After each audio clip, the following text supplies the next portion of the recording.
that you'd like to hear about, or if you hear something here and you want to hear more of this, please let us know.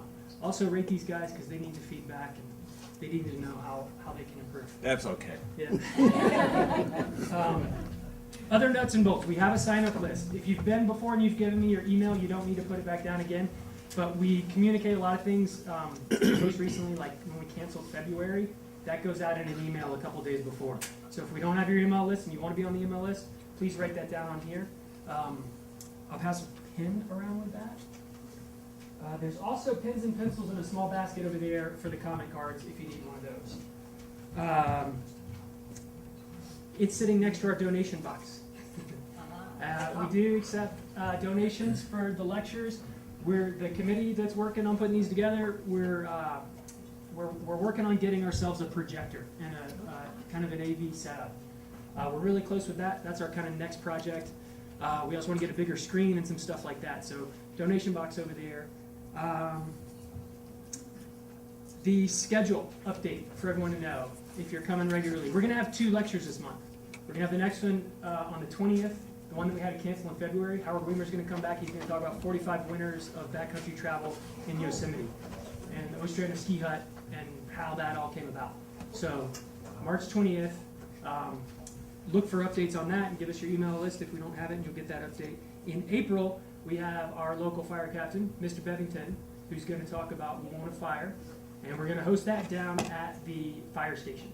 So if you haven't been to the fire station, you haven't seen an engine up close, and you haven't learned about what it means to cut handline or choose the right nozzle for the end of your large diameter hose, he can tell you about it.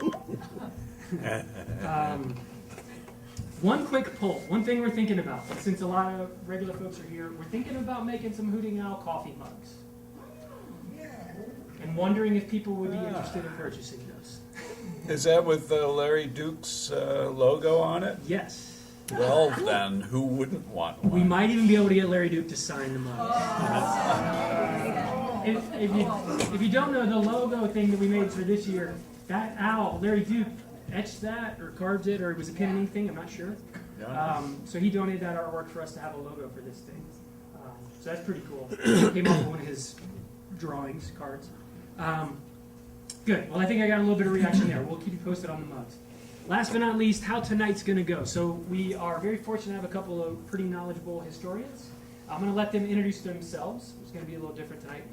We have some questions that we polled for in January, and I kept those. I've given those to these guys, and I'm going to prompt them with some of those as we go along, or maybe at the end. They would welcome as many questions as you have. If there's anything you're curious about Wawona, or you want to know more about what they're talking about, jump right in, please. They're going to introduce themselves, maybe take a turn on some topics, and take a little bit of time for even more questions. I think it's pretty simple. Any questions about any of that? Phillips? I just want to give a shout out to Andy for doing the AV tonight. And Julie's going to be putting some of the Hooting Owls up on YouTube to share. So, excellent. All right. for those links. Hey! Bravo! Yeah, thanks, Ann. That's one of the comments we've gotten back is people would love to access these another time, and we have some locals who are not here tonight who really want to see it. So yeah, thanks for helping us record and get it up. We had 3 speakers set for our panel tonight. And Mr. Tom Phillips was not able to make it due to weather, so we're sorry to lose him. We may invite him back. In fact, I already have invited him back to come another time, and he can elaborate on some of these other topics. But unfortunately, he wasn't able to make it, but I think we're doing pretty well with what we got. Without any further ado, I'm going to let them introduce themselves, and then you start thinking about your questions. All right, thanks. Okay. Age before beauty? Yeah. My name is Tom Bopp. I've been playing piano and a singer at the Wawona Hotel, as it once was called back in the day, since 1983.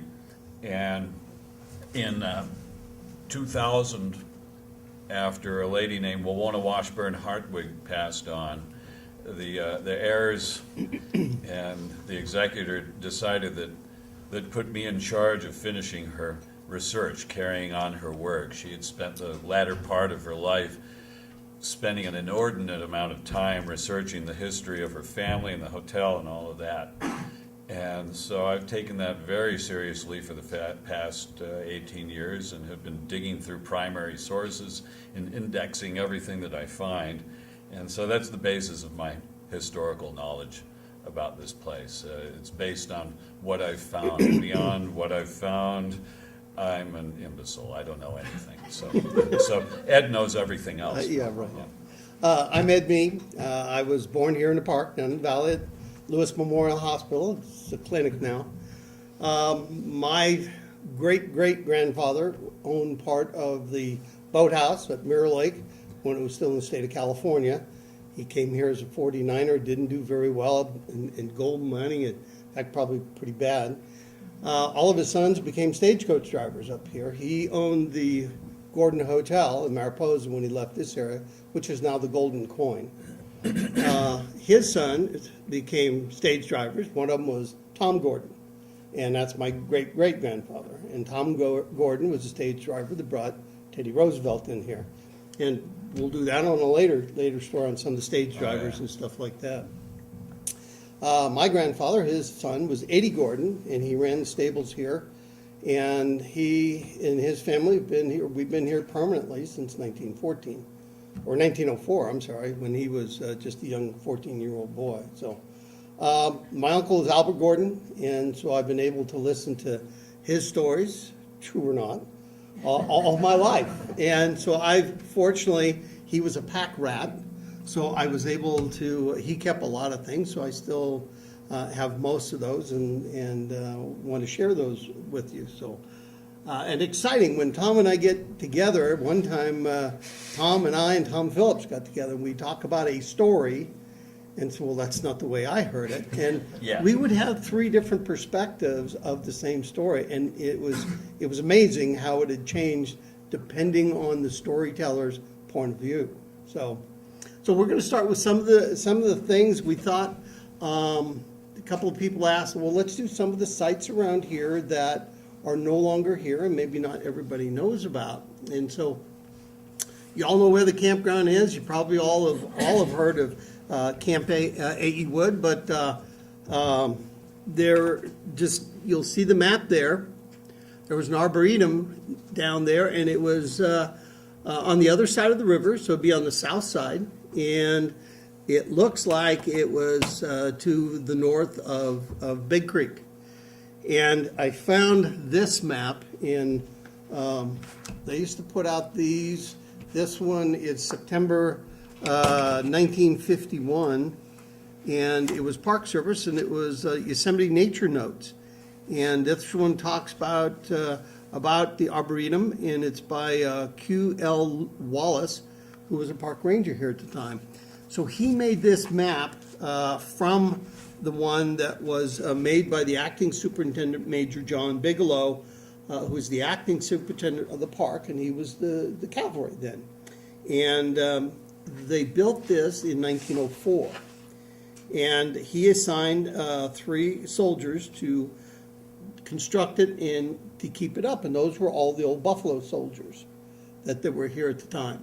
And that patrolled the park before the Park Service was created in 1916. So it talks about some of the stuff there. And the story that they talk about in here is they actually had signs on some of the trees, what they were. And number 1 up there was a sign and a seat that talked about the Arboretum and what to expect. It would later have the fish hatchery that the Washburns would put in there. And if you walk there now, you'll see this rock wall right along the east side of the creek, and that's part of the old fish hatchery. Crossover, and they say number 2 was an alder tree, and number 3 was a Douglas fir, ponderosa pine, Douglas spruce. Number 6 was a sugar pine.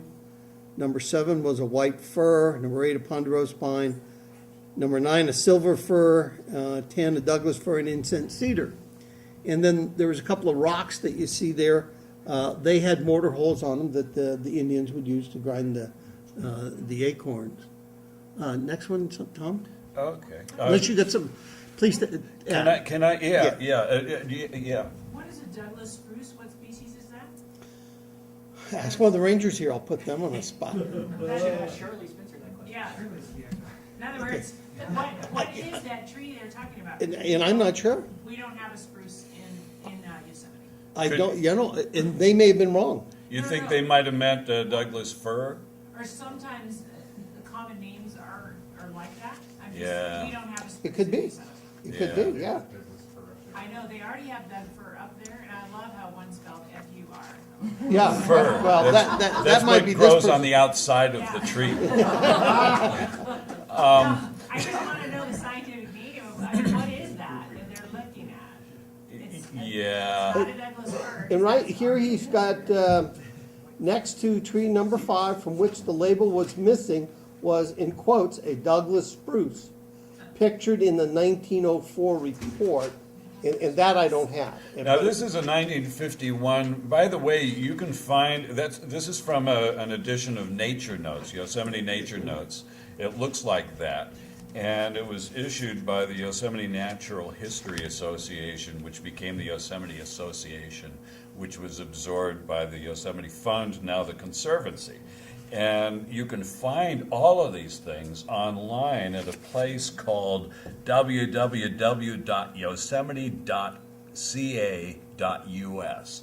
And this guy, I forget his name now, does anybody remember, has put just a ton of public domain information on Yosemite on this website. And it's just endless. You can find all, entire books on there, including Linda Green. She did a beautiful history of all of Yosemite and its historic sites, that sort of thing. So www.yosemite.ca.us, and you'll find all of the nature notes on And there. that's where I found most of this. Now, is anybody wondering how you get to that site? Is everybody oriented on that, or who would like to know how to? Okay, so to get to that, to get to Big Creek, which is really artistically rendered here, looks like a culvert. Go to the Wawona gas station, the Chevron station, go across the street, there's a little golf cart path, bridge that goes across Big Tree Creek, but I bet you didn't know that was the name of that creek, and follow the golf cart path around the right-hand perimeter between the golf course and the South Fork of the Merced. And you'll come around and you'll see in the distance the old slaughterhouse, which is now a garden shack or something like that. So you walk to the slaughterhouse and you look around and you'll see a dirt road going off, continuing downstream along the left bank of the South Fork. Follow that and you'll come to the confluence of Big Creek coming down from your left, where it comes right into the South Fork. This time of year, you'd find it unpleasant probably to try and cross Big Creek at that point. Does anybody remember there used to be a little cable car that went across there? Yeah, it was across the river. Across Big Creek, Oh, okay, Yeah. there used to be one across the river. to the too. other side of Big Creek. And I think that was for access, because on the other side of Big Creek, once you're across Big Creek to here, by the way, this right here is where the fish hatchery used to be, where Ed said you'll find some old rock abutments there. And then right over here in this area, this is referring to some leach field lines Right. that went up. The old septic system was there before they put in the new sewer system. Right, but Is they that- mentioned those in this map, so they were there Yeah. during the time of the Cavalry. Well, I don't think the map Or- goes back that far. Yeah. Somebody made that map later Yeah, to show Yeah, it. well, that was at Lewis. And I ran Or across Willis. that because I was looking around for this arboretum, and I thought I was gonna find odd species of plants growing around, that didn't belong there because it's an arboretum. No, it was stuff that was growing there already. They just went around and put signs on it to say what they were, okay? And little pathways and places to sit and that sort of thing. And this thing is one of those Indian bedrock mortars, and so I ran across that by accident because I saw those pipelines going up. I didn't know what they were. I was following them up, and I went up and up the road, up the hillside, and there was an open field with pipes sticking up with sprinklers on them. And I didn't know what that was. Well, that was a spray field for the treated effluent, and I was just lucky that it didn't come on. And just above that, there is a bedrock mortar there that's all by itself now. It's just all alone up there, and if you want to find an interesting, fairly spiritual little spot in the woods, go clamber around and see if you can find it. So, see, the spray field's out of commission now, so you're okay there. So, Why don't you go to the next one? okay, yeah. Shut up, Tom. No. No, you're right, you're right. Okay, where? Cavalry Bridge. Yeah. Okay. There it is. So that was the way that they built that bridge to go over from the camp to the Arboretum. And you can see in the background their tents and stuff like that. I'll blow it up a little bit. Yeah. So that's there with what we call Texas Flat or Army Flat? Is that what's in the background there? That's the Wawona campground now, isn't it? Yeah, the lower part is Cunningham Flat. And so it would be up probably close to that Texas Flat area, yeah. I went out and tried to reshoot that picture from over there? viewpoint. And so if you go to the opposite side of the South Fork from the campground and you're prowling around there, there's a great big high rock abutment, that maybe, what do you think, 30 feet high, 25 feet high, 30 feet, something like that. And I figured to get that angle, you had to be up on that to take it. Yeah. Did you do it? Yeah, I've got it somewhere. You got it? I've got the picture somewhere. Yeah. So, and you'll see some of the guys are pretty well dressed. One guy's got medals on. Show it big. Yeah. Oh, yeah. Look at this. I never noticed So, and it looks like a couple of cooks. that looks a little bit like A.E. Wood. I'm just guessing here. Because they Well- all look kind of the same. They got mustache and then whatever. Yeah, you're right. Watch the mustache stuff, So this was there for a couple of years, because they moved from there to Yosemite Valley in 1906, where they set up the main camp down there. So, any questions about the Arboretum? Okay, the next one. Mules and a dog. You see the dog? Yeah. Yeah, Two dogs? Where's a the couple other of dog? dogs. Who said that? A ranger. Okay, next picture? Yes, please. Okay, Camp Hoyle. Wow. Anybody, maybe can blow it up just a little Never bit? seen no? that, yeah. Anybody know where that might be? Nobody knows that. Okay. Go to the next one. Wait a minute, really? No, which is another picture of Camp Hoyle. I thought you were just going to skip it. Nobody knows where it is. So there's another picture. Uh, That hill. Who said hill? The hills. Hill? There's some hills, The gas yeah. station? Yeah. Oh, kind of goes, there's, Okay, and I'll go to the third one, and we'll come back to these. okay. And blow What? that up. You know where that is? That's nothing. Who said yes? Michelle? That looks like the lupins that bloom on the corner of Chilnawalla Falls and 40 and 41. It does. Little further down, just before you get to the campground where the picnic area is. There's like that big open area. Well, That's where the- look where the lupins aren't growing. Looks like tracks. So, and if you follow that up, you get up in there, that's where the telephone old cable is laid. they followed that old road, but up there is where Camp Hoyle was.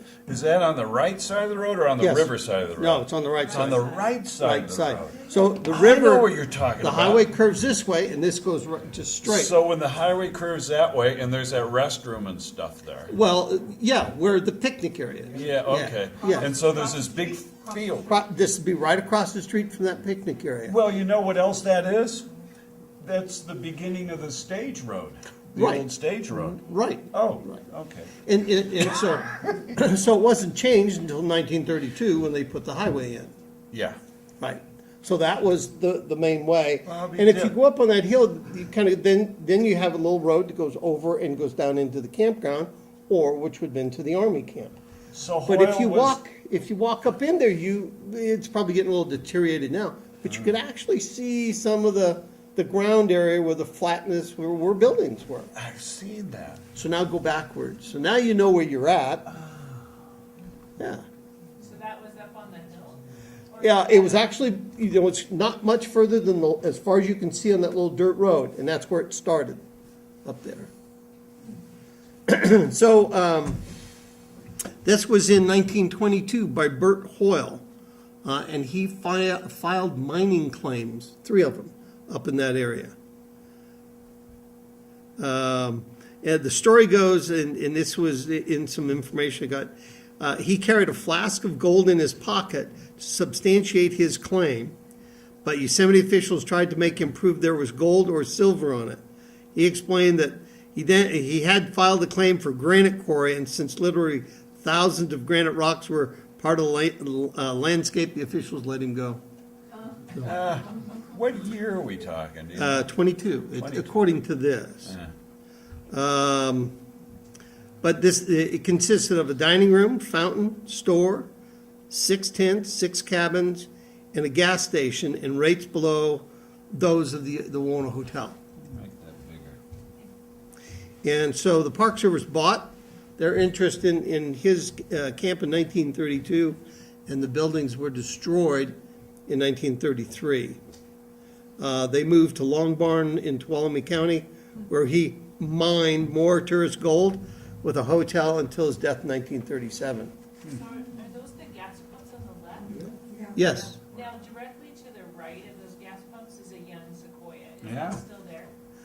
I don't know. Good question. I would assume it would be. It looks like it's blendable. Yeah. Yeah, so that's those, typical pump, and it rises up to the top there. That'd be something to look for. Yeah. It would definitely give you a perspective where the rest of the stuff is at. Yeah. Douglas fir was sometimes called Douglas spruce. Yeah, I've heard that. I've heard that. Oregon. What was up with the silver fir? The silver fir. Well, they used to call white fir. Put in that bow. I hate tree names. Yeah, yeah. When I was a ranger here, there was another ranger, Darrell Stone.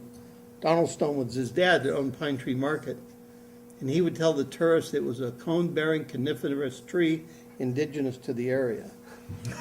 I said, Darrell, you're telling me it's a pine tree that grows here. And he goes, I don't know the difference. That's cute. Okay, any more questions about Camp Hoyle? All right, let's go on. Tom, and let's you, Okay, so Hoyle, when did they tear it down? 30? 33 Oh, to make room for the road, for the highway, correct? for the highway. Okay. Yeah. All right. That's neat. Hey, Ed, I got a question. So, Yes. Since you know a lot about the stage operations here, was there, was there a time, or what amount of time, were there stages and automobiles using the road? The Park Service, I think it was in 23 or 25, was when they let cars come in. But before that, they didn't, because they felt that the cars and the horses were not compatible. It was So- 13. What vehicles would they use? Because I've got pictures of old whites Yeah. that they use, but those are older than 13s. I mean, newer than 13s. They started 1913. coming in with the whites in 15. In 15? Yeah. Okay. There were, But the Park Service wasn't here then. You're using horses and the next day they're not? That's kind of what they did, yeah. Now, what was it, Lipcott came in 1903? Lippincott. Lippincott, Yeah, there were yeah. some stray automobiles coming in, privately owned, and even when Yosemite decided, okay, we aren't going to let cars in, I think that was 1908, you could still drive a car here because this wasn't part of the national park. Yeah, and so cars were coming in and parking here, and then people would transfer to stages. So that was going on, and I've gone through correspondences in like 1907, 1908, 1909, with Eadie Washburn, who worked for the Wawona Hotel Company, the Yosemite Stage and Turnpike Company, going back and forth with the Auto Club of America, the AAA, and going back and forth with his insurance company guys and his lawyers. And they're all saying, look, Ed, you've got to get with it and make the transition to automobiles. Everybody's doing it. And Ed says, no, they scare the horses. It's a liability issue. As long as we're running stages, we can't share our roads because they own the roads, right? They're charging tolls on these roads. We can't share them with our stages, with cars. And they went back and forth, but inevitably, Ed was going to lose that battle.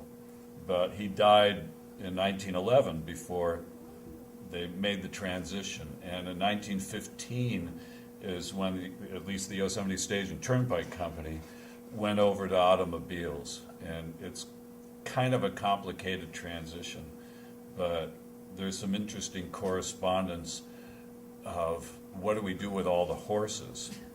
And it came very close to the Washburns selling something like 300 horses to the French government in 1916 or 17. And think During the about war. why. Did you During ever the see war. the movie War Horse? Yeah. Well, it appears that didn't happen. But it was that close because there was an inventory done of all these horses, like 300 horses, and it gives their names and their ages and their height and how many hands and that sort of thing. And they were going to hand this over to the French government to make this sale. And it was nearly just a heartbreaking story, but didn't happen.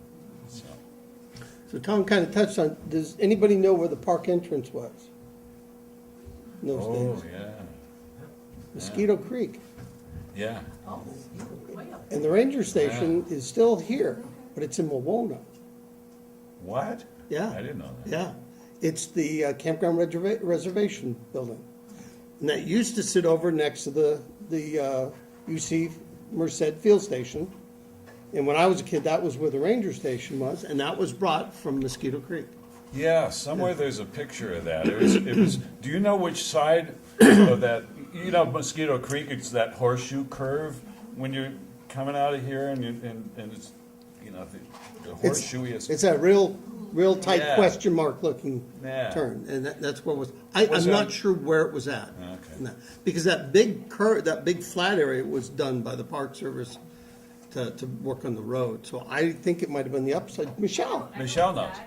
Because Albert took me up there. It's, Ah. if you go, the stage road goes on the outside, you make the curve, and it was somewhere kind of. Above. Yeah, it was above. Above the It was above. highway. It was on the stage road. Yeah. Yeah. Oh, okay. I can show you on a map when we get to it Right. the stage road versus the current road. Okay.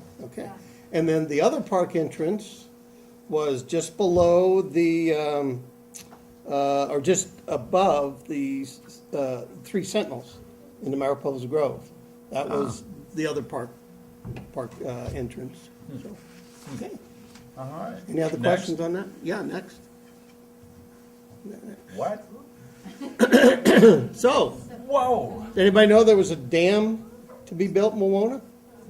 Well, I'll be. I knew that because you told me over dinner last year. One night Tom Can was I- having dinner and he You want goes, to tell that story? he goes, I said, what's your next project? And he says, I heard there was a dam here, And he said, I'm trying to do research. And I said, you mean like the one of the picture on the wall? And he just I stood turned up my around, wall. he has the whole thing on the wall. So I have a number of the original drawings up there. They're not of a quality I want to hang on the wall. So when we take a break or when we're done, feel free to take a look at them. It's amazing, the details. I mean, you can see the knots in the logs and everything. And it was going to be right down there near where that Camp Hoyle was. Yeah, right, and it would have put a couple of feet of water here on the golf course. Wow, Yeah, 1907 is when they wanted to do that. wow, So, yeah. look at that. So is, which way is the river going? Is it going that direction? Yeah? Yes, Yeah, well, yeah, of course, yeah, yeah, okay, right, so, right. so if it, that would be almost like a spillway if it really Right, got up that high. Right. And in one of the drawings, you'll see there's a huge rock that was going to be the butt end on one side. And you'll look and you can probably go down the river, or down in that area where that hill is, between where Camp Hoyle is and the highway is, and find that rock. That was one of the questions, wasn't it? James, was about the dam? Was that, somebody had asked about that? Someone did ask about that. Yeah. I have it queued up. Okay, well, I looked up a couple of things about it. Go ahead. Should I Yeah, kick in yeah, something? go ahead. Okay. Well, there was another dam. I found this in the Mariposa Gazette. This is August 20th, 1881. The Gazette says, Mr. Bruce, now that's referring to Johnny Bridle Bruce, who was Henry Washburn's partner running the hotel here, and your great, Only one great. oh, great-grandfather, your great, okay, so that Johnny Bruce was, yeah. So here's your great-grandfather's great idea here, from 1881. It says, Mr. Bruce is contemplating a grand scheme of throwing a dam across Big Creek about 4 miles from the station. That's Big Tree Station now, whatever they're calling it. And I won't say it. About 4 miles from the station, which will create a pond of about 100 acres, making it a source of resort for fishing, boat riding, and during the winter season, skating. Would be a rare sport. Besides, it would supply ice sufficient for all demands. This is before Stella Lake. Yeah. So that was Johnny Bruce's great idea. They never did it, but he died the next year too, so maybe that it died with him. And then I have another letter here, a letter from Ed Washburn to his attorney, Ernest Ball. This is from 1907. It says he proposes to have a survey of the ground that the lake will cover with a dam 50 feet high. Now he's talking about this one on the South Fork. Will require moving of the hatchery. Okay, you remember the hatchery is right there at the confluence of Big Creek, so it's going to flood up that far. And the butcher shop, which I believe they're talking about the slaughterhouse there on the golf course. So that's how far they were going to back up the water. We shall want the best advice regarding the construction of a log dam. So that's 1907. They were just getting started on this idea. And another place I read that they were going to back up the water right to the north side of the covered bridge. Had you heard that? No. Yeah. It does, one of the maps I don't have, and there was about 9 pages to this of water studies and all that. And I'll have to look at that and see how far it was going to come up. Yeah. Okay, and so let's see. I have one more thing here. The next that we hear is in Clarence Washburn's diary in 1921. Quote, Wishon came to see me about dam on the river. He went down to see where they would put the dam. And I'm thinking that's maybe Emery Wishon, who's the son of Albert Graves Wishon of the Wishon Power Station. The Wishons, they owned the San Joaquin Light and Power Company. And according to Shirley Sargent, they held the permit to build this dam, and it expired in 1928, though she didn't give a source on that, so I don't know. And the project died in the face of the plans to put in the highway. So that was the end of the dam. Yeah. Did you find that question, James, or? I did not find that. Okay. There was one about, you mentioned this a couple of times ago about the rock wall. Someone was asking about the rock wall near Big Creek. And Was the hatchery? that's the hatchery. Yeah. That's the that would- hatchery. I can find a picture of that. I've got a picture of that, yeah. I've got one here if I. Oh, do you? Yeah, but we'll come back to it.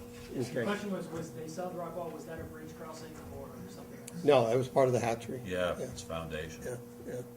They did have a bridge at that point, though, that went across the Right. South Fork to get to the hatchery. It ran right into the hatchery. That was not the bridge, it was different than the bridge. Different than that Cavalry Bridge, yeah. The Cavalry Bridge was downstream from Big Creek, maybe 200 yards. And Tom Phillips has written a book, 13 Bridges of Wawona, I right. think it is. Yeah, and it talks about all, and just think about 13 bridges in Wawona. I Gotta don't think he about got where the, they're- he didn't get the hatchery bridge, though, in there, I don't think. I don't think he did, yeah. I don't think, I'm not sure what his time span he was gonna use on that, but, yeah, that's interesting, so. Yeah. Okay, Next. next. Yes, Did the hatchery bridge go across Big Creek towards the Arboretum? It went across the South Fork. So you could get from this side of the South Fork to the hatchery. Okay. Yeah. I don't know if there was a bridge that went across Big Creek. I've never heard of a bridge. they had like a or footbridge Albert used to Was use when there? when they had that spray field over there. There was a footbridge? Yeah, I never saw that. Yeah, well, it was just not much Just a more than a little- log and was cut by the Park Service, so he wouldn't fall me into the too. creek in the winter. See, I remember that cable thing going across. Yeah. The little car was all locked up because they didn't want people Right. like me screwing with it. Okay, anybody know where this is at? Oh, What's that? Across the road. Yeah. is that guy still there? If you'll look real closely over there as well as here, you can see all that little artwork that was up around there is still there. It's real faded. You can't see it very well in here, but it's along there. Yeah, and that guy's name is Thornton Jackson. Yeah. Have some stuff on him. Okay. Thornton Jackson. Malcolm, anybody remember Malcolm Fulmer, old timer here? Yeah, Malcolm remembered Thornton Jackson, and Malcolm was just a little kid, and he said Thornton Jackson, he was kind of scary, and he had 3 fingers on one hand, and Malcolm said, I'm pretty sure that he was 3-fingered Jack. The walking Marietta. He wasn't. It was different. What I have on him, he's listed in the 1920 census as born in 1862 or 1864 in North Carolina. He worked. He gave his profession as real estate salesman. 1920, and yeah, you could rightly laugh at that. I don't know about that. He did odd jobs for the hotel. I've been able to track this through various primary sources with the hotel. He'd clean the ditch, behind the hotel. The Washburn ditch they call it. He would cut ice. He'd pull potatoes for the hotel in the garden that was next to the Wawona Hotel. And in 1917, I found he cut his finger on a rusted can. It was 1917 when he was out working clearing the meadow out there in preparation of putting in the golf course. And he actually put in a report, to his boss saying that he had and that might be how he lost a couple of his fingers. And the only hospital here was at the Sugar Pine Sawmill. Yeah, and my mother was born there. Really? Yeah. Sugar Pines down on the way to Oakhurst. Mm-hmm. Yeah. Mm-hmm. They had Where the railroad is. in Sugar Wawona Pine. talked about that too. Wawona Hartwick, that was the doctor. Max Stauffer, who used to own Michelle's late husband, he has the medical records. And he let me have them one day, and sure enough, I opened up the date, and it says Mrs. Eadie Gordon, and for confinement. And I go, confinement? And that was the old day term for pregnancy and Oh, that's birth. neat. Yeah. Wow. Yeah. Didn't put her name, but put her husband's name, Mr. Eadie Gordon in those days. Yeah. Now, I gotta say, Tom Phillips had some dubious things to say about Thornton Jackson that he heard from his family that I will not repeat. But, contrary to that, Wawona Washburn Hartwig, who grew up here, said that she used to go over and borrow books from him, that he had all sorts of books. Norman May, another old timer who we lost not too long ago, Norman said, what did he say about Thornton? Oh, heck, wait a minute. Oh, I wrote it down. Good. He thought that Thornton was a drummer boy for the South, and he was 92 when he died in 1937 and 38, but he would have actually been in his 70s according to the census date. Oh yeah, and he said that, do you know Sedlacek? Sedlacek, yeah. Sedlacek? That's the name I heard this week. Yeah, Yeah. Susie Redford knew that. That, it's up the White House. Yeah, If you go up Forest Drive, okay. go past Stella Lake, and the first house you come to, the white one with the white wishing well. Oh, Yeah. Sedlacek? Yeah.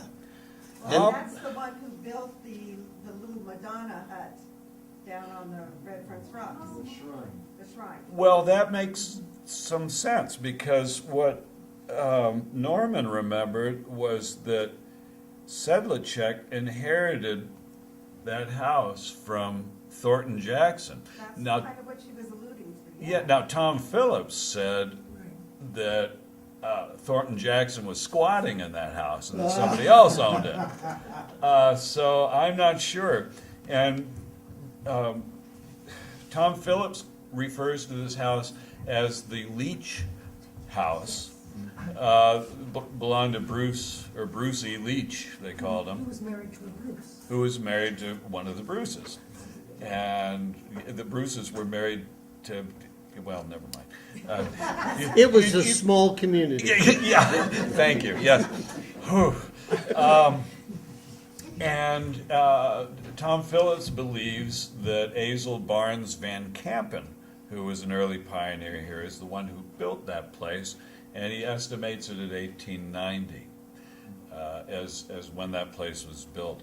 Now, when Ed and I both found out independently that they were going to burn that down for fire practice, Ed, you got in touch. Actually, it was with them. Albert. Albert did. Yeah. Because I That wrote. was the first time, yeah. I wrote to them too.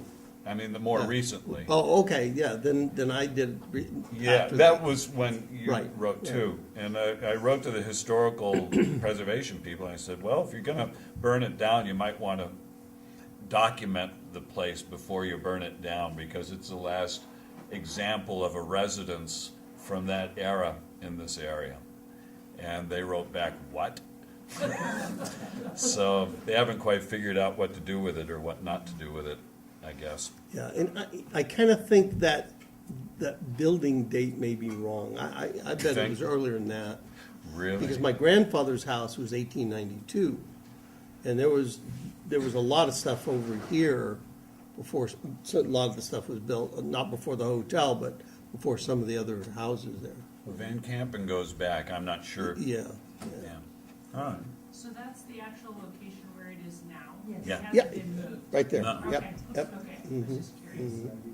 Yes, Thornton Jackson buried in the little cemetery up here by the law enforcement office? I don't know. I thought that was one of the graves that I took a picture I would, of. I would have to look up and see, I have some documentation of all the people that were buried there. I went up there and just to look after reading the book that Debbie loaned me from Pine Tree Market. Yeah.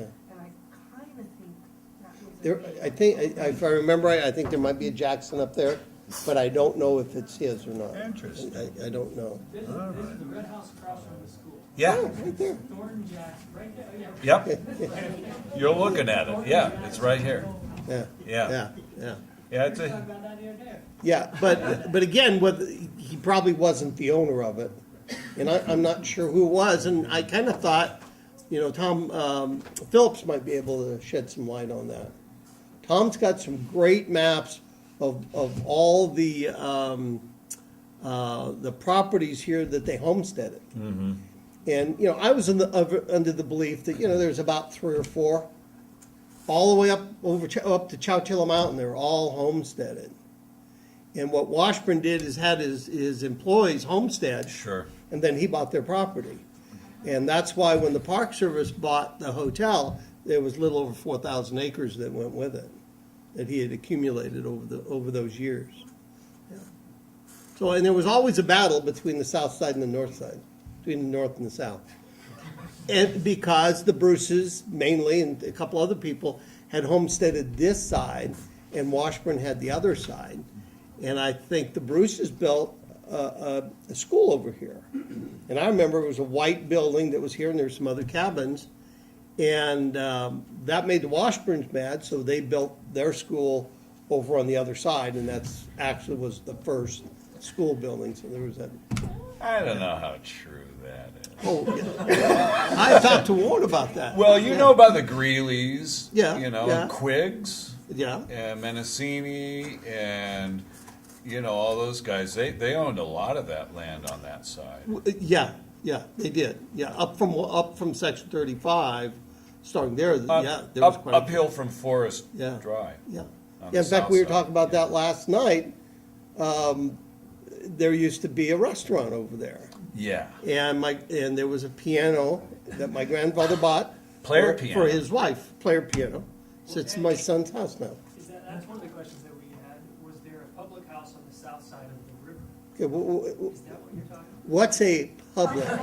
Well, no, now, I know you, okay, go ahead. Okay, go ahead. A house of ill repute? Were we even going to go From there? what I understand, there were a number of them over there. I wish Bob Cross was here. He used to be Wapoa. He told me one time his house was one of them, way back. Canary Way- Cottage? Yeah, I think that's what they call it, yeah. Well, there wasn't much entertainment up here in those days. Okay, I put together some stuff on the south side, all right? About the public house on the south side. So this is what I've got. December 1891, Roscoe W. Greeley, they called him Rock Greeley, married Mary A. Van Campen, all right? All in the family. And from what I gather, they owned a good deal of the south side. They ran a lumber operation up there. They had a sawmill. And at times they ran stages for the Yosemite Stage and Turnpike Company. Now, a guy named Ed Quigg married Greeley's daughter, Mary. And in 1915, there was the Quigg Sawmill. This is all through Mariposa Gazette accounts and Clarence Washburn's diary and primary sources. So the Quigg Sawmill burned down in 1916, but it was rebuilt pretty quickly. And it was run for a while by J.C. Bruce. Did you know that? Yeah. And I've since found out about another sawmill, maybe another sawmill, an additional one, on the Escola's property that was run by somebody named Roush. Now, does that ring The a name bell? sounds familiar, but when you go up Coon Holler, and as it makes that turn past Peanut Lodge, and right that turn in that flat inside the turn, you used to be able to go in there and feel the sawdust, the ground to move, just like Bruce's up Was here. that close to the creek coming down? Yeah. Okay. Yeah, and Albert and I went over there one time, got a pickup load of sawdust out there, What for? put on the lawn. It worked Okay. great. Historic It worked great. Yeah. sawdust. Well, sawdust has been there for 40 years. I'm pretty sure that was Greeley's. Probably was. I think it was. And then on Heidi Escola's property, where she's building the house there, she says there's a sawmill there, and that's the Roush one. And I haven't found anything out about that yet. But let's see, Quigg teamed up in 1917 with somebody named Sherwood, and they applied for the county. I've got the information on this, for a liquor license for a place they were calling the Quigg and Sherwood Clubhouse. And this is right up Coon Holler. You know?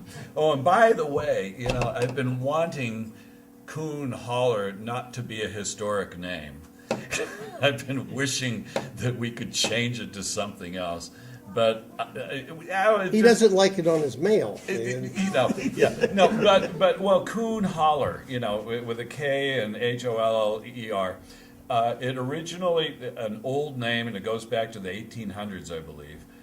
For that area was Coon Hollow, COONHOLLOW, and the creek coming down there was called Coon Hollow Creek. And I'm still gathering information on all of that. So anyway, they got the Quigg and Sherwood Clubhouse up there. They're getting a liquor license, and then a few months later, in 1917, Sherwood drops out for some reason, and it's called the Greeley Club that he's got up there. And Albert, you know, when he was talking to His best patron or what? he didn't say, but he was talking to Wawona Hardwick about this, and he said, well, Greeley had girls up there. That's how he put it. He had girls up there. And Wawona goes, oh, so that's why my mother never let me go up there. So that's what we know. Yeah, okay, all right, any questions on that? Ask we a better leave it question. alone. You learn far more than you wanted to know. Okay, next. Okay, so now you wanted to show That's it. these, right? So, yeah, go ahead. Should I go ahead? Anybody know where that's at? What in the world? Looked like my house last week.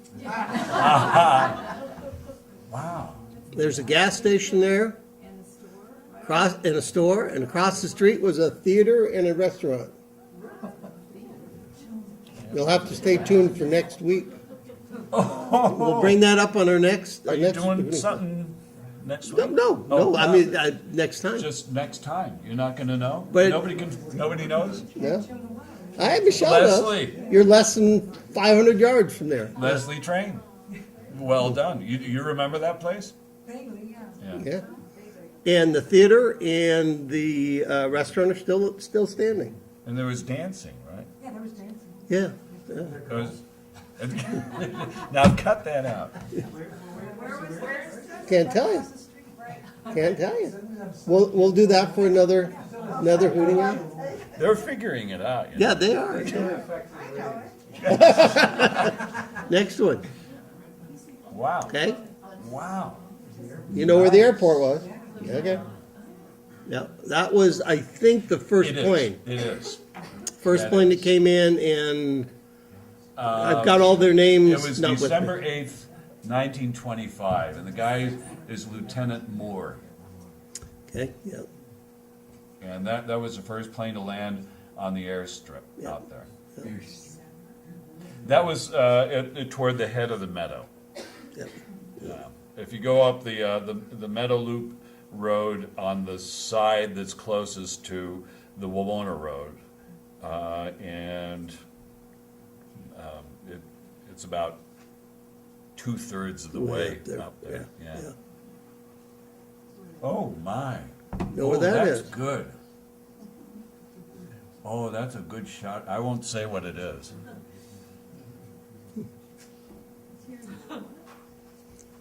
Okay. Is that the last one? I think- I I think think so. there's one. Is there another one? Oh, wow. Japanese tank. That's ridiculous. Look at that.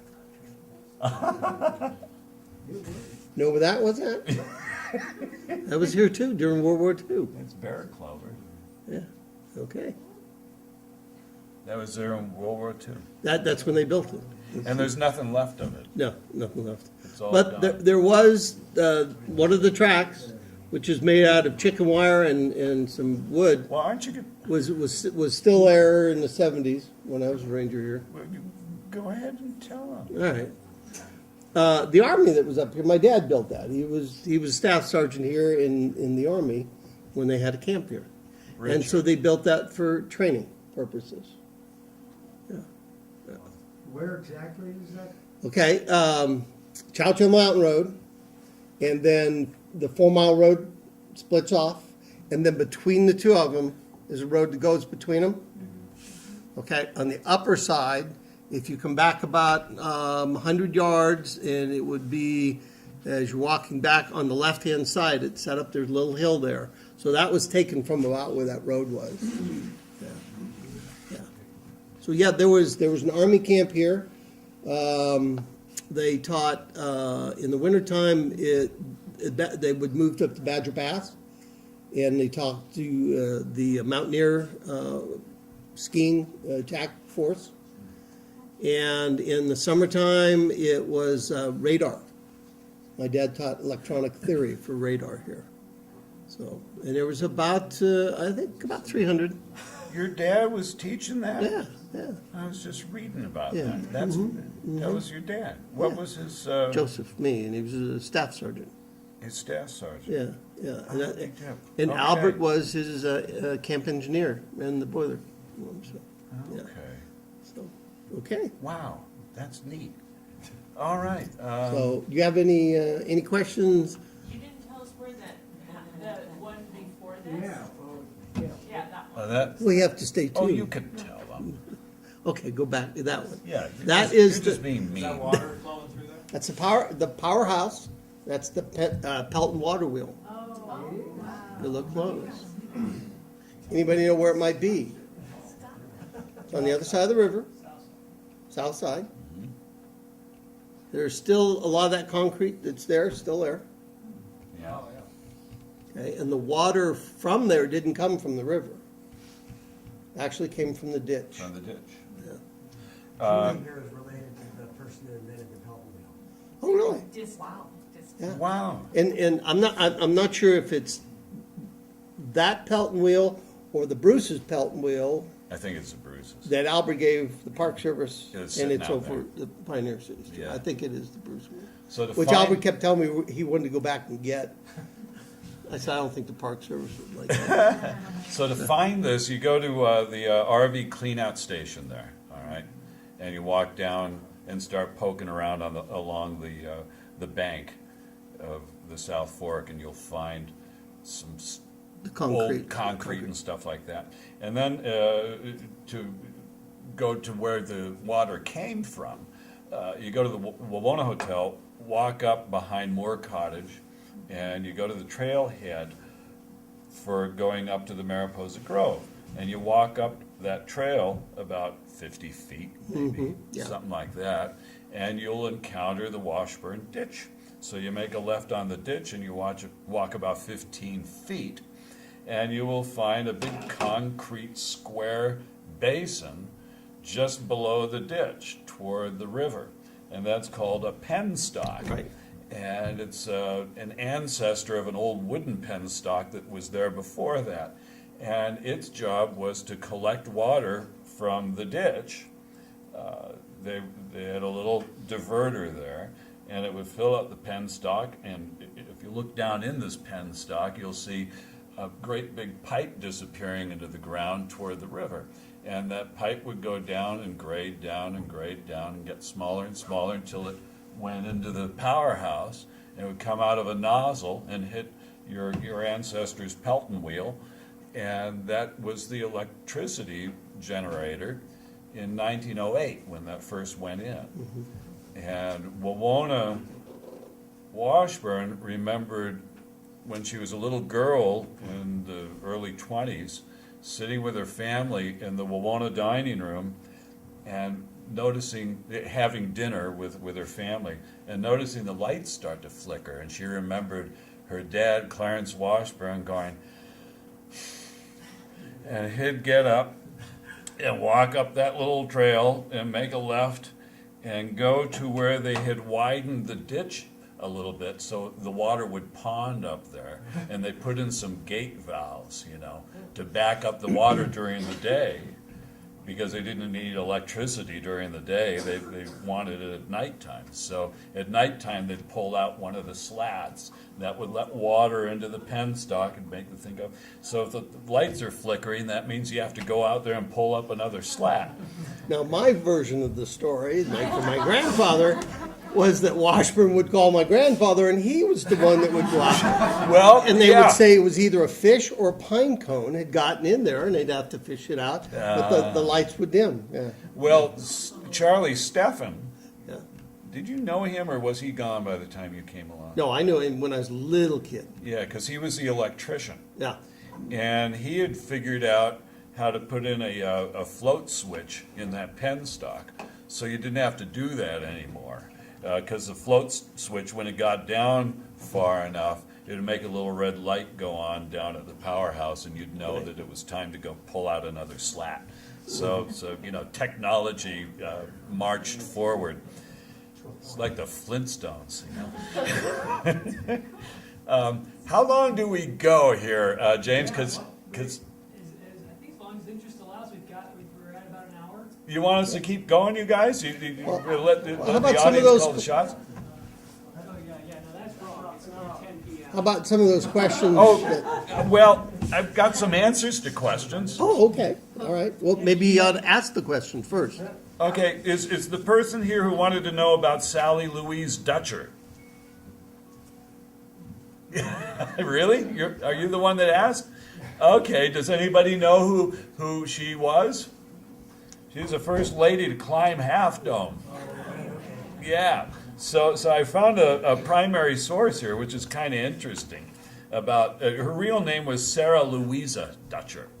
And in 1912, a guy named Julius Burge wrote about climbing the back of Half Dome with another guy. And both of them were led by George Anderson, whose cabin is here, in October 1876. And when they got to the top of Half Dome, according to Julius, quote, "I discovered on its barren surface a lady's bracelet." Can you imagine these rough, tough guys, and they just conquered, you know, the first of three, maybe the third and fourth people to ever climb the back of Half Dome, and they find a lady's bracelet? You know, they must have kind of looked at George Anderson and said, George? But on showing it to Anderson, he said, this is a quote, "You are the third party who's made this ascent. I pulled up a young woman recently, but she never mentioned any loss except for nausea. Returning to Merced," the writer says, "I observed a vigorous young woman wearing a bracelet similar to the one I found. The lady proved to be Miss Sally Dutcher of San Francisco, who admitted to the loss and thankfully accepted the missing ornament. A letter to me from Galen Clark, Yosemite resident, businessman, and explorer, stated that he assisted in Miss Dutcher's ascent, Anderson preceding with a rope around his waist connecting with Miss Dutcher. Also that she was certainly the first and possibly the last woman who made the ascent." And that's from a 1912 account. So that's, What are the odds they'd run into each other? Yeah. Was she also Carlton Watkins' assistant?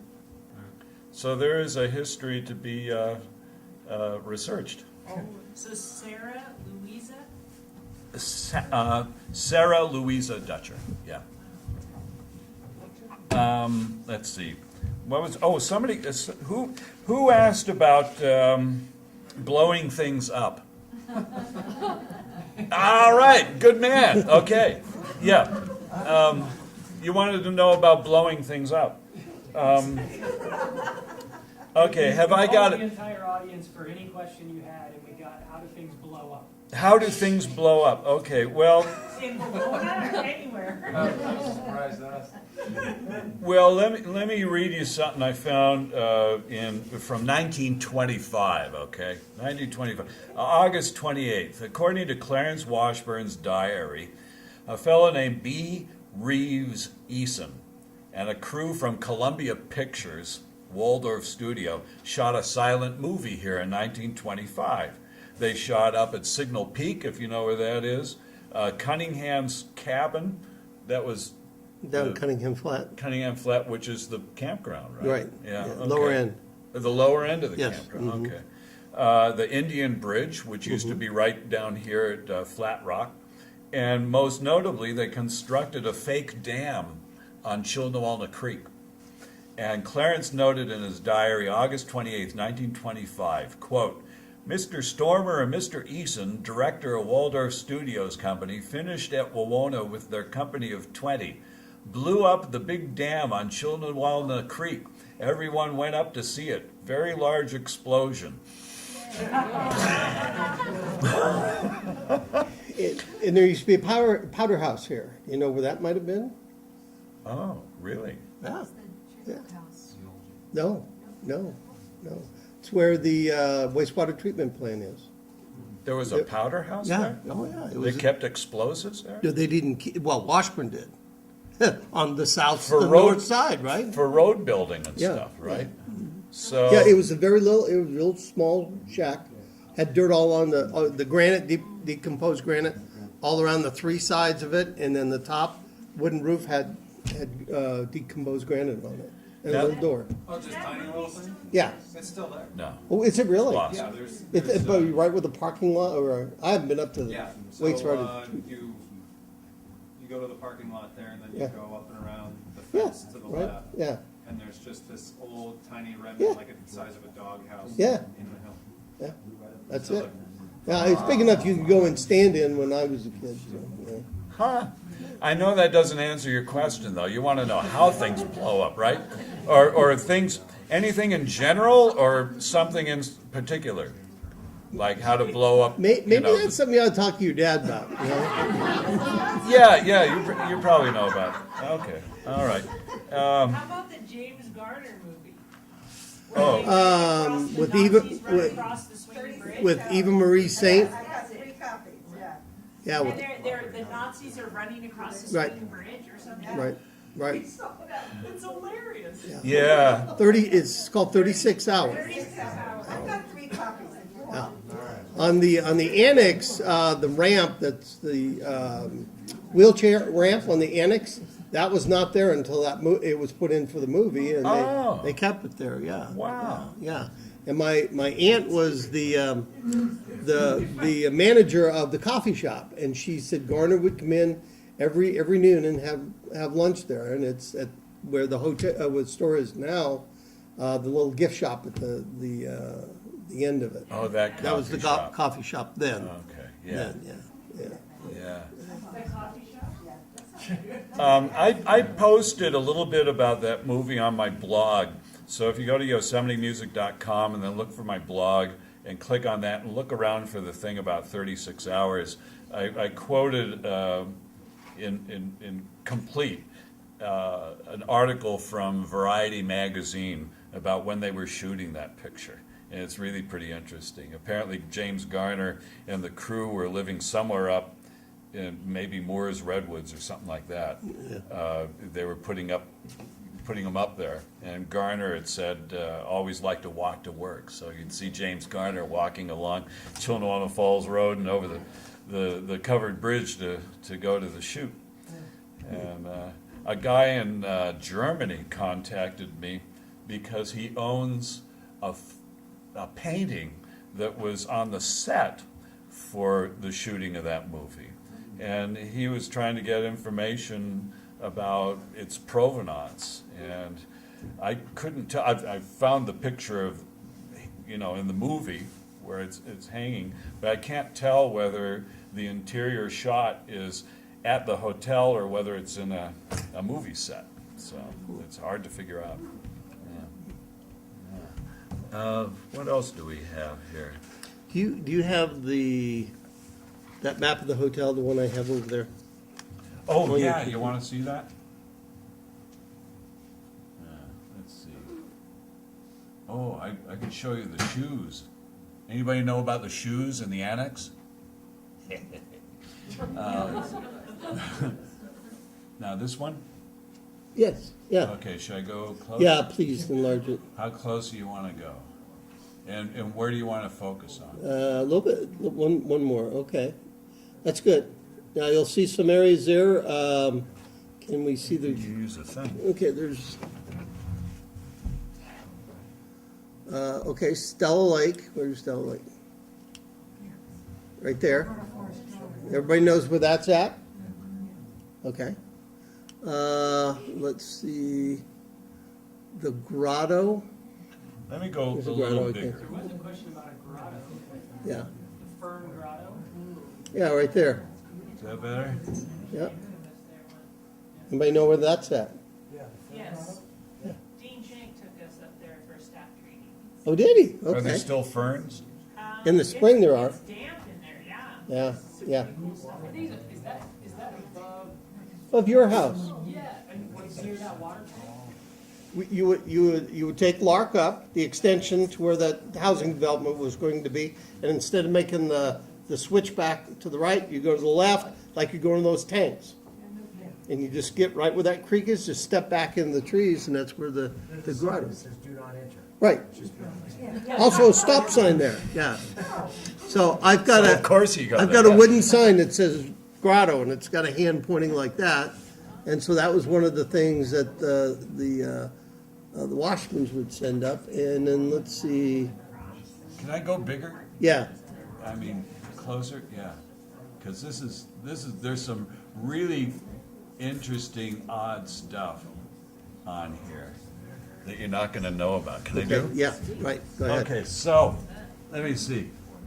So there's the Wawona Hotel there, there's the fountain, right? And so that way is west, and that way is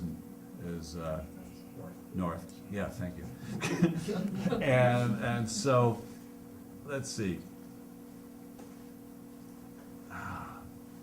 What are you looking for? This is odd. Okay, you see, Hills Point Right, up there. That's something that Fede and people like that have been trying to find where Hills Point is. We have a feeling that it has too many trees on it to be a scenic viewpoint. but now with the anymore. fire, I think it's a lot better. Maybe You've so. been up there? Now, It's you right may be- from where Sea Falls and the highway meet, you just head up that hill. Oh, Yeah, yeah.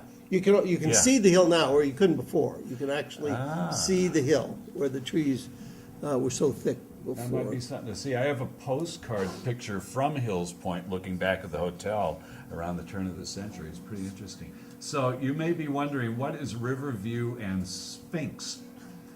Well, if right here by Stella Lake, walking back this direction, there's a high point. And you can walk out on it. Called Rattlesnake Point. He calls it Rattlesnake Point. They Yeah. call it Riverview in the map. So the map says Riverview, Well, Rattlesnake. Point. So Rattlesnake Point. And, Thank you. And then coming downstream toward the covered bridge, you come off a Rattlesnake Point, and there's a little flat area there. All right, and that's where the old school used to be that the Washburns built. And if you stand there and you turn around, you look toward Rattlesnake Point, you got the river coming downstream here, and where the school was there, and there's this great big rock outcropping in front of you, and you'll see a rock there that has a rather suggestive shape. It looks like the profile of the Sphinx. So that's the Sphinx that they're talking And about. there used to be quite a few of the employee housing in there, and you can still see where there's Yeah. paths Yeah. lined by rocks and stuff like that, yeah. And right below there is the powerhouse. Between that promontory and the RV Yeah, station? yeah, it was Yeah. all in there. Yeah, exactly. What else? There's the Arboretum, Yep, and there's Fish the fish hatchery. hatchery with Big Creek coming down. The Wawona Spring refers to behind the 7th green of the golf course. Do you all know about that area?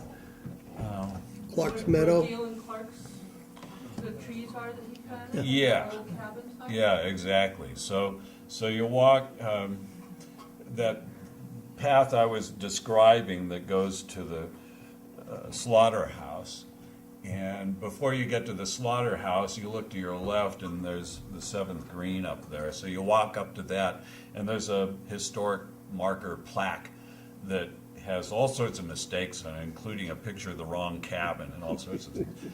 But so you walk past the plaque over the 7th green, or around the 7th green, and right into the forest, and if you look through, you'll see it's open back there, and there's a little oval-shaped meadow back there.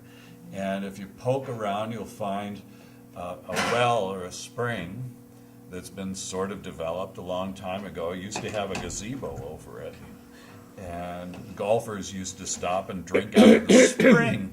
And it had a big sign on it that said Wawona Spring, and it had a whole readout about the mineral content, of the healthful mineral content of the spring. And so everybody had to have a dipper full of water out of the spring. I remember Albert said, oh yeah, healthful mineral content. We used to throw nails and horseshoes and stuff in there to help the mineral content. So that's the spring. You also see a number of sequoias in there, and There are 4 apple of them. trees. There are 4 Yeah, of them. apple trees in there. Apple trees, the apple trees, there's, the one time I walked back there, I There's still some surprised a apples? bear who was enjoying. Yeah, apples. oh, I We both bet. scared the heck out of each other. Okay, well, let's see. Where are we? Let's go. Should I to- show some pictures? Sure. You up for it? Okay. Somebody said something, you were gonna get to it later for a picture. Well, You had a picture of let me rip through some things here. This is the room where the piano is, where I work now. Look at the wallpaper, okay? This is around 1920. And so I thought, well, what about that? And there's a detailed view of the wallpaper.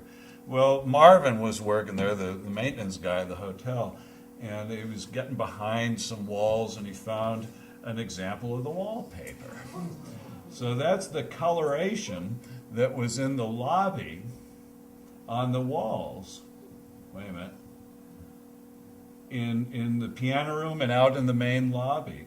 It was all that color. And if you're familiar with the lobby, there's a big mirror in the lobby. And a manager thought they didn't like that mirror there, so they wanted to take the mirror down. And they took the mirror off, and it exposed the original paint job that was in the lobby. So instead of this ivory-colored paint, you can see it was a sort of a dark battleship gray. And all of this would have been painted that, more or less that color, or this beigey color. So now when you look at an early picture of the lobby, you can fill in the colors You now. can see the colors, yeah. That battleship gray and then that mauvey beige there, and there's that wallpaper. And that's Clarence Washburn, and that's his stepson, Bud, or Thomas Washburn. And there's the spittoon. And I've got that spittoon. you do, and they use that. Yeah, I've And got they've 2 of got them. cigars and stuff there. And look, they're selling antique classic postcards, and they don't even realize it. But so that gives you an idea of the color scheme. And then one day they were getting ready to paint the dining room, and I noticed some openings in the paint where it had chipped off, and I saw, oh, that's the old wallpaper under there. So I looked around and said, you think anybody will mind if I start pulling the paint off? And they said, well, don't get caught. And so I stripped the paint off of all of this with a putty knife, and it revealed the old wallpaper. So I went up, this wasn't a full iteration of the design, so I went over to a wall and started taking off more of it. And then Marvin worked on it more after me, and if you go into the dining room now, if you poke around, you'll find a section where they left the paint off of this wallpaper and put glass over it so you can see it. So I took the color scheme and I colorized this black and white image of the little dining room at the hotel so you could see what it looked like back then. Tom, of the Wawona Hotel, I read it, Jean Dyer Spencer. Jeanette Dyer, Jeanette, yeah. but she had involvement in some of the design stuff. At Wawona? That's what I read somewhere, and I was surprised, because I would moved Alani for her. But it was talking about the Wawona Hotel, and she came over and. She wouldn't have, Or something. She wouldn't have until after the Washburns Washburn sold were the gone. business to the Curry Company in 1932. It would have been a remodel of some sort. I'm just wondering if that wallpaper could have been anything influenced by her or something.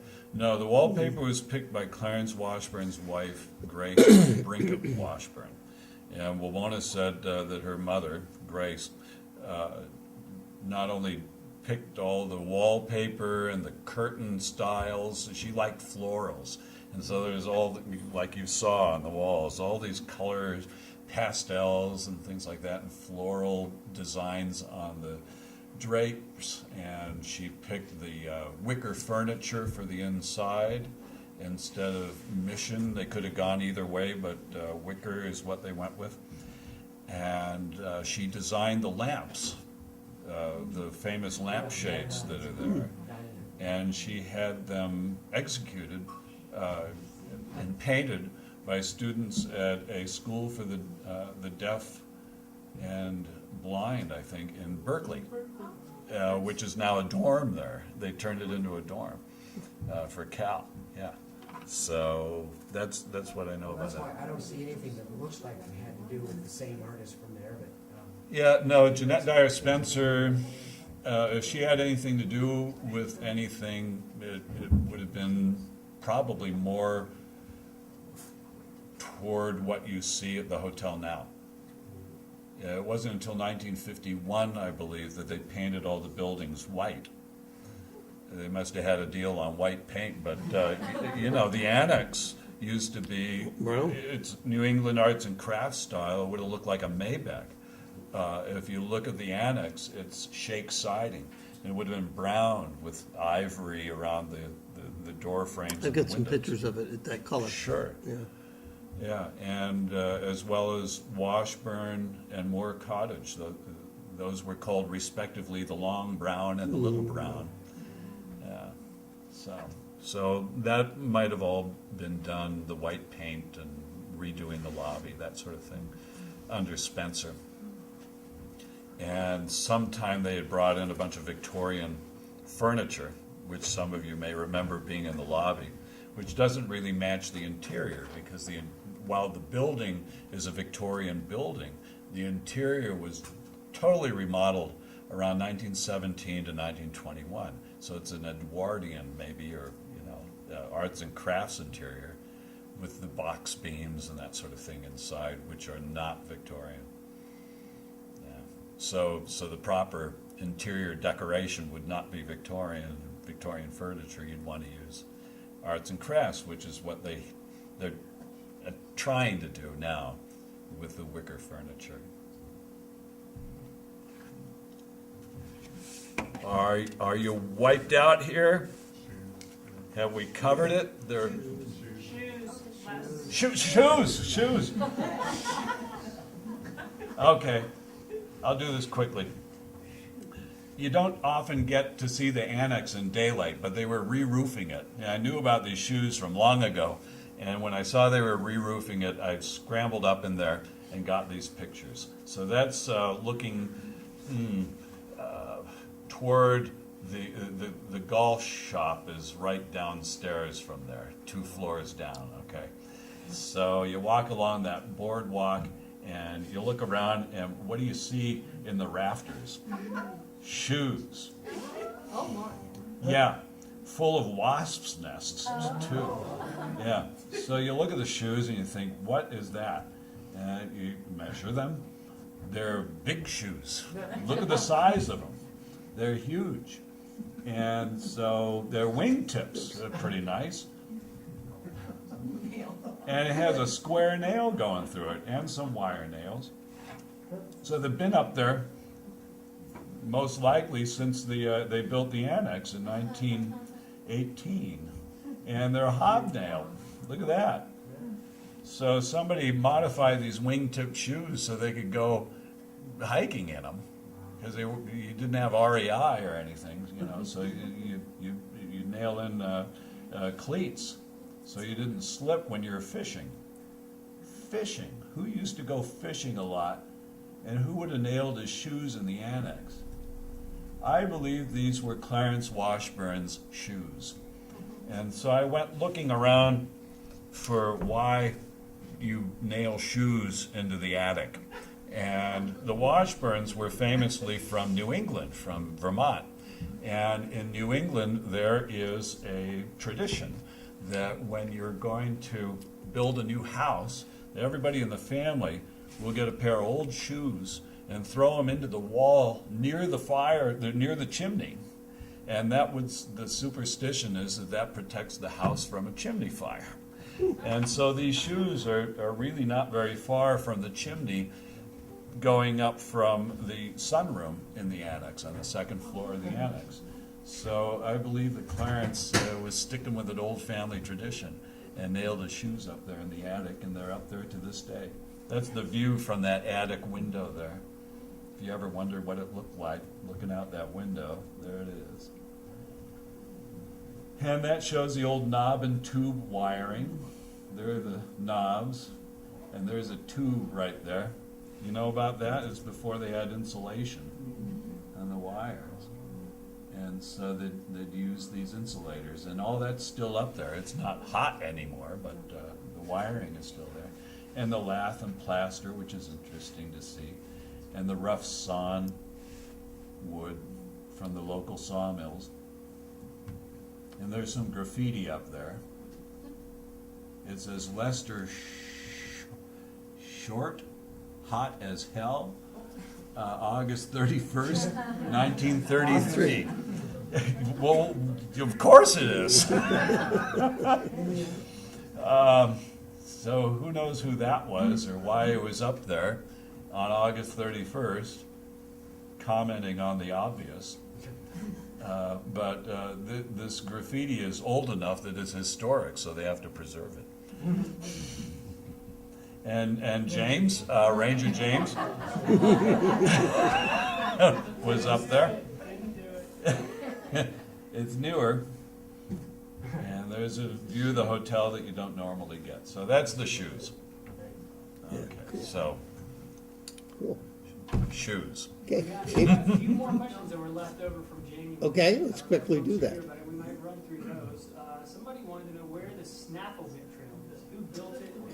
Good. Is there a Snaffle Bit tree? There Good is. question.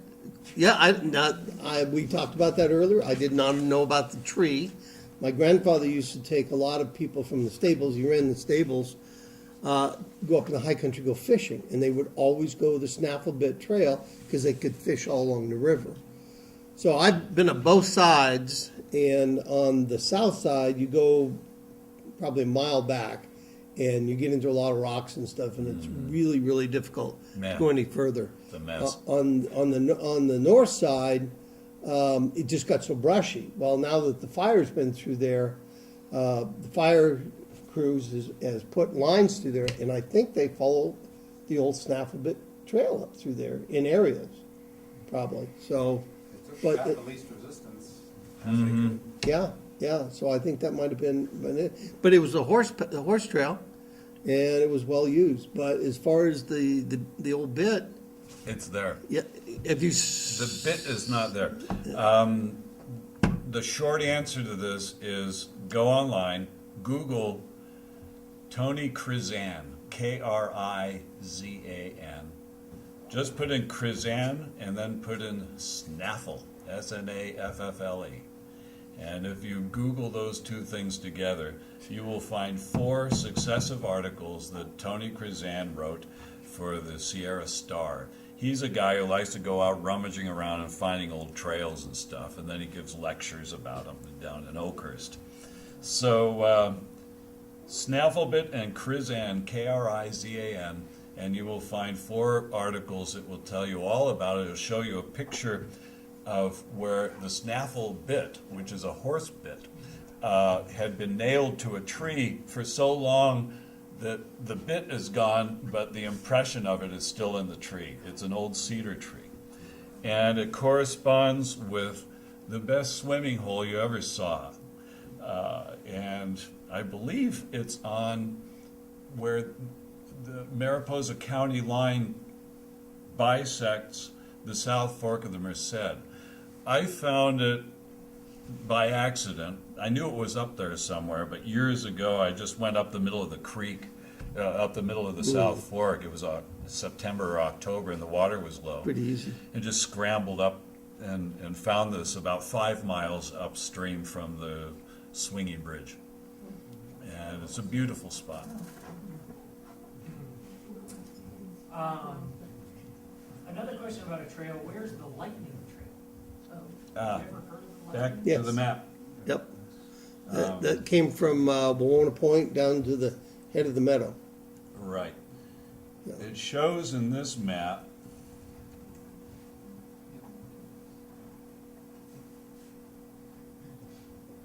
here. Yeah, there it It is. says Lightning Trail. So here's the meadow loop, okay?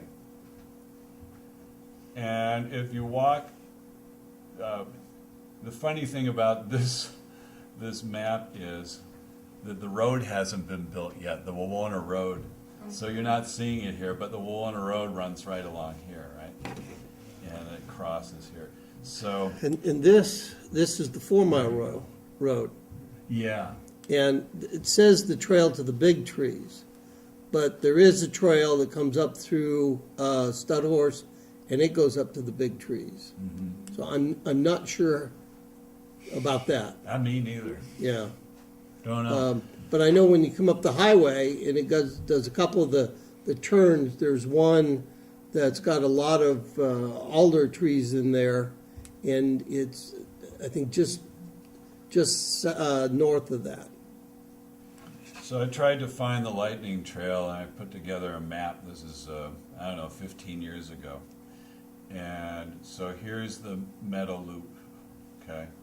And I came straight off of it like that last map showed, and I tried to find a likely route along this draw here, on the upper side of the draw. And I didn't find, I think I found a section of trail, but it might not have been. And Shirley Spencer, you've found what might be an old remnant of it, and we have yet to really figure it out. Yeah, it looks like some really faint rock work Yeah. when I was out on a trail run, but I don't know. It was up on top of a ridge, not in the drainage. Well, you And know. then it popped out like right on the 41. Like, whoa. So it's just like, huh. Yeah. So I need to go back and kind of check that out. So my uncle said he would ski. Howard would ski down from the Mariposa Grove down.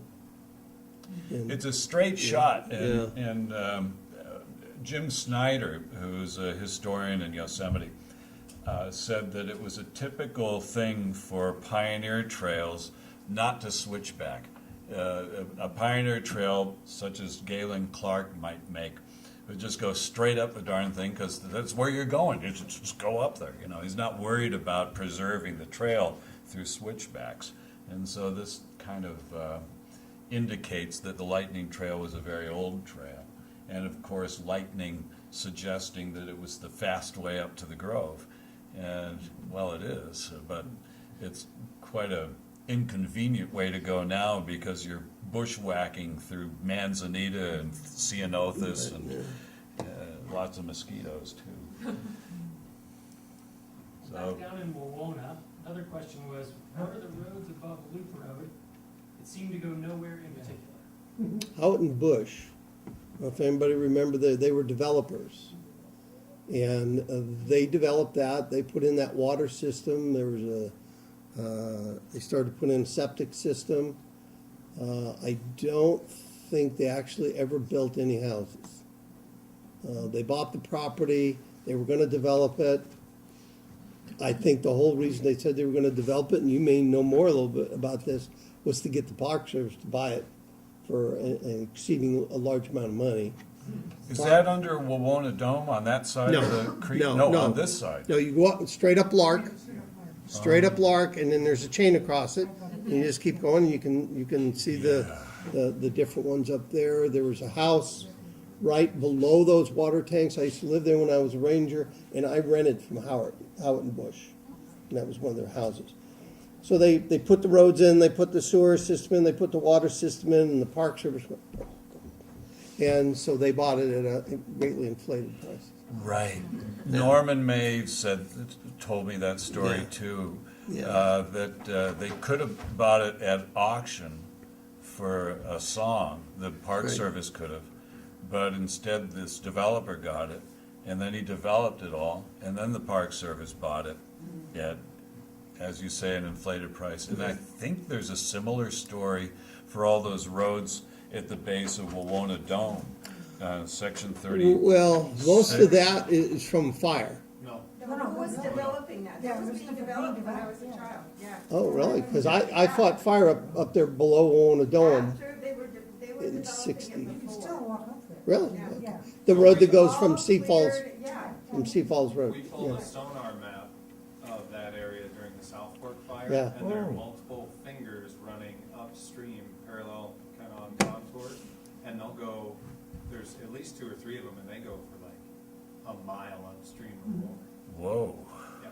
And you can't, it's really hard to follow them now, but Okay, on from sonar, you can follow them. from the end of That's really neat. from the end of Sea Falls on the other side of the creek. Mhm. Okay, Yeah, so there's one very obvious one that's labeled the fire road. Right. That you can still take Right. almost to the base of the dome. right. And then some of those hairpin turns where the culverts still are, you can still see the branch offs that run upstream from Okay. there. Quite a ways. Mm. So that had been when I was up there. It was in 69, I think, and it was just all wilderness fire. When we did. Okay. James? That was one of the other ones, the crews, east of Chiltawalla Creek, Lynn Slope.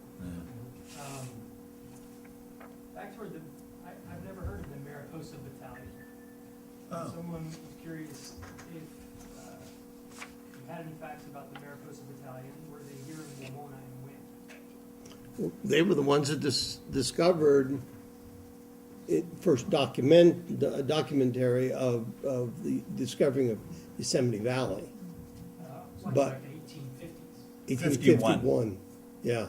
And what had happened is some Indians, and you probably were into this too, had raided Savage's trading post and had killed some people up there. So the Mariposa put together a battalion, and they're mostly volunteers, except for Brunel was the company doctor, and I can't remember who the commander was.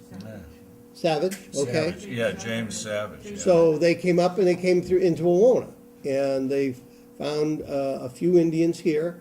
They left half the troop here, and then they followed the Indian trail into the valley, and they found nothing in there except for the women. All the braves had gone up into the hills, so they're never able to capture anybody. So what they did is they burned all the Indians' food, which would be the granaries with the acorns and stuff like that. And if you read Brunel's, then the cavalry ran out of food. And so all they had left was the stuff the Indians, what they hadn't burned, and it was very bitter. And so that's when they came out, and that was Chief Tenaya, that was part of his tribe.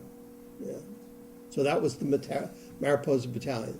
And there's quite a bit written about it in Brunel's book and a lot of other ones, yeah. There's that famous picture of the horses and the wagon on the fallen Jack Redwood, and I think that's the Mariposa Battalion that's on that. Oh, no, that's part of the, what's it, 4th Cavalry?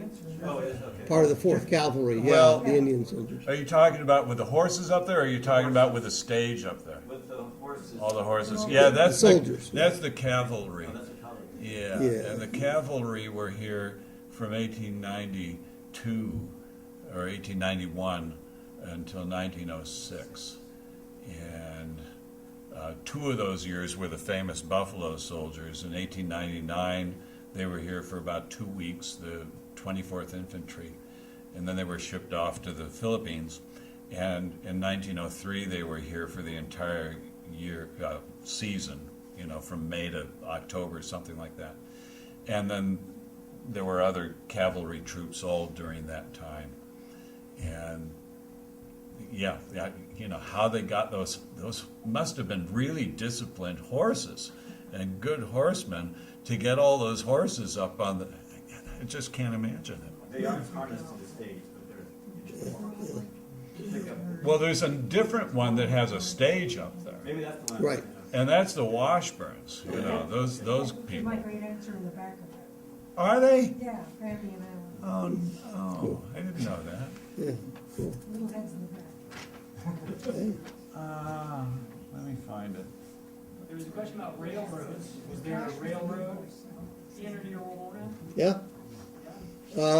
If you get the book Thunder in the Mountain, and it talks about the Madera Sugar Pine Lumber Company, they sell them there at the railroad, in the Yosemite Mountain Sugar Pine Railroad. And it came in, they went, one spur went up to over Chowchilla Mountain and came in and followed in the Chowchilla Mountain Road. But inside that book is a map of the railroad, and it came in just almost to the meadow. Then the Yosemite Sugar Pine Lumber Company, which had the incline, came up through Yosemite West and came in the other way. So one day, my son and I went up to Bishop Creek to go fishing, and it was real brushy, so we came out further away from the creek canyon, and we came across a road. And I thought, well, gee, I thought the stage road in this area was below the highway. And then we started finding chokers and stuff like that. And I Remember came that back. old sled that was up there? That I didn't see, but my uncle said, he said, well, yeah, that was part of the railroad for the lumber company. And he said, and there's an old flat car down over the bank. And he said it either derailed or broke, and they shoved it over there. And so there's probably some trucks. This would be all that's left. So they probably came, and I'm not sure how far they came down, but they were probably within a couple of miles of each other. But they were adversaries, so it never happened. There's still a piece of track or two on the Alder Creek Trail. Oh, is it really? Oh, really? Yeah. I And thought most of that was pulled up for the war to recycle. Yeah.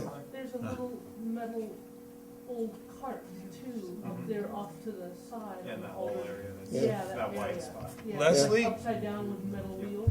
Can you point out your relatives on there? I'm not sure it's the same picture, but one of the two holding a little dog. Those two right there? That's your grandmother? No, my grandparents. My grandmother's Your great aunts? too young. Oh, right, okay. What year do you think this was, Tom? Let me look. This, Henry at the, Right there. that's Henry, right? That's Henry. Yeah. yeah. Would that be Galen? No, that's Thomas Hill. Okay. And that's Estella Washburn right there. Who's his daughter? And Thomas Hill's daughter, Hill's yeah. daughter, yeah. And that's Henry Washburn. And this could be as early as 1880s. Because it was 1881 that they put the road into the big trees. Is that the picture you were, No, I haven't seen this one. I'm just wondering if it's the same tree as the Fallen Monarch? Little monarch, that's, Yeah, yeah. Isn't Yeah, that, it says Cash is the name of the lead horse. what, Cash? That one right Lead there? horse is named Cash. C-A-S-H? Yeah. Cash. Be that one? Which one's the lead horse? Is that the That front one right? right there. Yeah, That one? That's Yeah. Cash. Yeah, that's the lead horse. Cash. So Now, the one how you're do you talking know- about is the same tree, it just has a troop of cavalry on top of it, yeah. Yeah.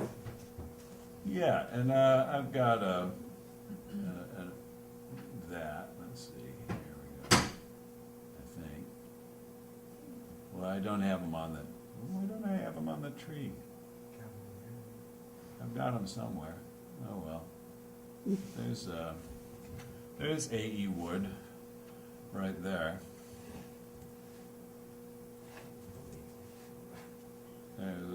Entertaining the ladies. Must've been on the south side of the river, Now cut that out.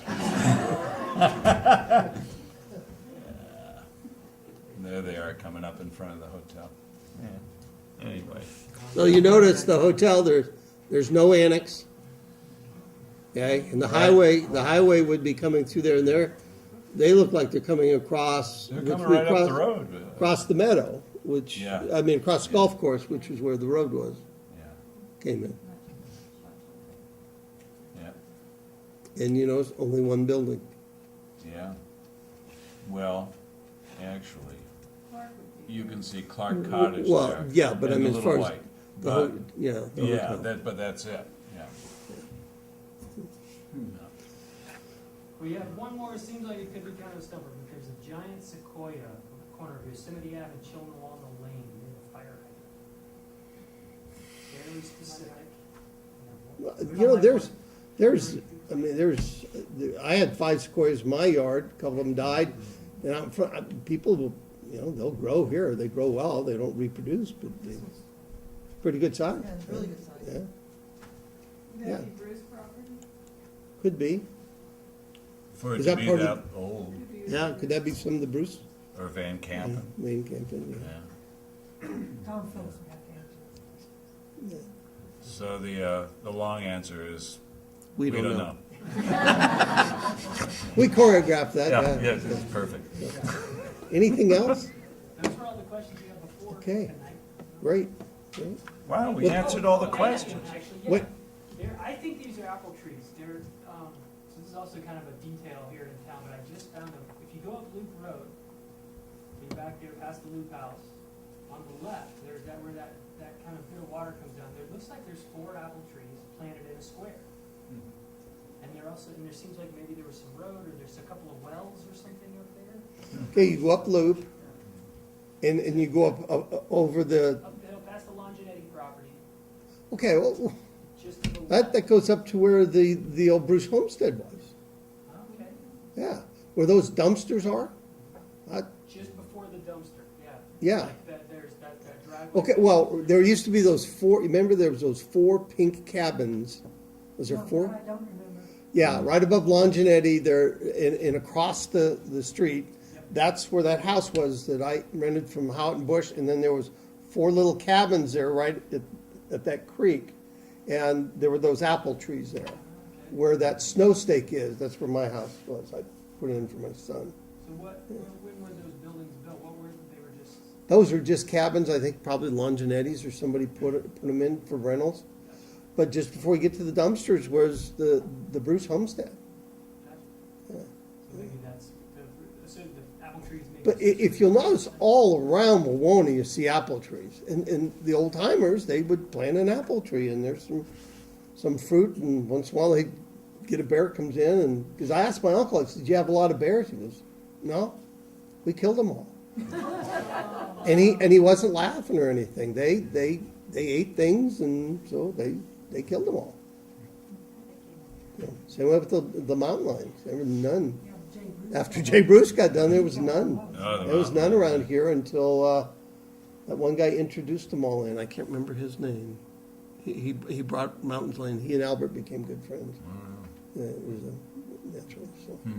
There is an account from the early 1880s, a guidebook for Wawona by Charles Dorman Robinson, who was an artist. But he put together this guidebook with sketches of things, and he described the fare in the dining room, that they would have trout and venison in season and grizzly bear steaks. You know, and there was that guy, what was his name? James Duncan, up at Crescent Lake, that John Muir ran across up there. And James Duncan had notches in his door frame of how many grizzly bears he had shot. He says, "I'm going to shoot me 100 grizzly bear," you know. And I think they went extinct before he was able to reach 100. But evidently he supplied the hotel here with what they advertise as grizzly bear steaks, and also down in Mariposa at Schlagetter's and the Mariposa Hotel. And nobody... Dad always said the last grizzly was killed near Crescent Lake. Last chance. Yeah. Well, that's in the park or as opposed to in the state. Yeah. There's a good book by Jim Snyder's sister, whose first name I forget right now, but she wrote a book called Bear in Mind.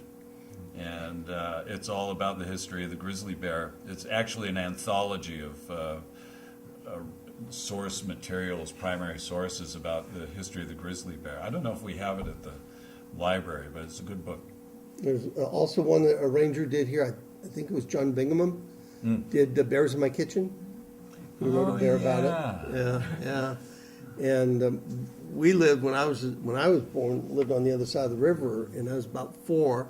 My mom and I came home, and my dad loved fruit, and we had a breakfast bar. We opened the door, and there's a bear sitting in one of the stools eating all the fruit. And my mom whacked him in the rear end with a broom, and he took out the screen door. He didn't go through it. He didn't open it. He went right through it. My mom said, "I've had bears in my kitchen." You know. So, She's strict. yeah, tell me about it. Yeah, so, anyways. Okay, I think that's about it. Have we covered it? All right, good. All right. Thank you. We had as much fun as you guys did. This is good. Just as a reminder, next lecture, we're gonna have 2 this month. There's one on the 20th. Howard Weimer's talking about skiing and 45 winters in the wilderness. And then in April, we're gonna be down at Fire Station Park. We're gonna talk about fire. Our donation box is over there. Please leave your comment cards in the basket next to it. And we'll see you in a couple weeks. There you go, sir. Okay, thank you, Tom. I appreciate that.